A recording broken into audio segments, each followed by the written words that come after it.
After the painstaking process of removing old ugly metal siding from our house, I ran into this nail holes all over the stucco. So now it's time to patch those nail holes with this stucco patch. And as you can see, it's rapid set. So you do have to work quickly.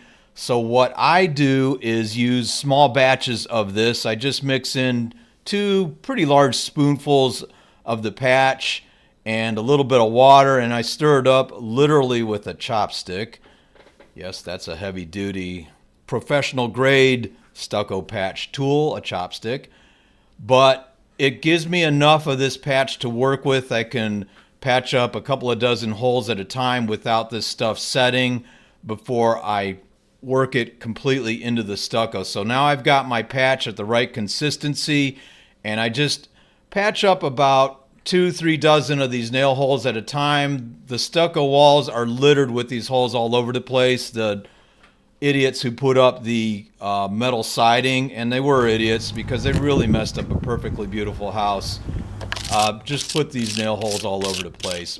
Again, as I've said in other videos, why you would ruin a stucco house with metal siding is a mystery for the ages. But anyways, I just work in this stucco patch. I work it in pretty good, and then I try to smooth it all out before it sets. So I don't want to use too much stucco patch at a time. I'm able to tackle the nail holes in a roughly 8-foot by 8-foot section of wall at a time.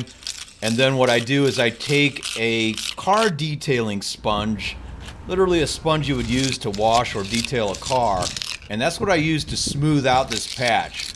So I apply the patch using a putty knife, and then I just go back and use a very damp car detailing sponge. You see it right there. The goal is to get this patch smoothed up and blended into the wall to the point where you won't notice the patch after the wall is painted.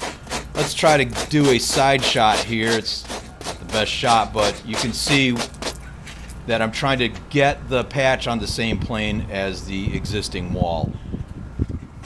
This is a heavy-duty car detailing sponge. It's great because it puts up with a ton of abuse. I'm on my 3rd wall of this house with the same sponge. All I do is I just dunk it into a pail full of water and rinse it off, and it's good to go for another section of wall.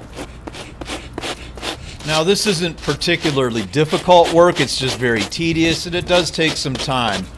But once you're done with it, you'll have a nice smooth finish. You'll have nice smooth stucco walls ready for a nice coat of paint. Another added bonus, you'll have the only house with a polka dot finish once you're done with your stucco patch. Isn't that nice? Anyways, please check out the other videos in my series where I transform our ugly duckling metal siding house into a beautiful swan stucco house. Please subscribe to my channel. Thanks for watching. Have a great day.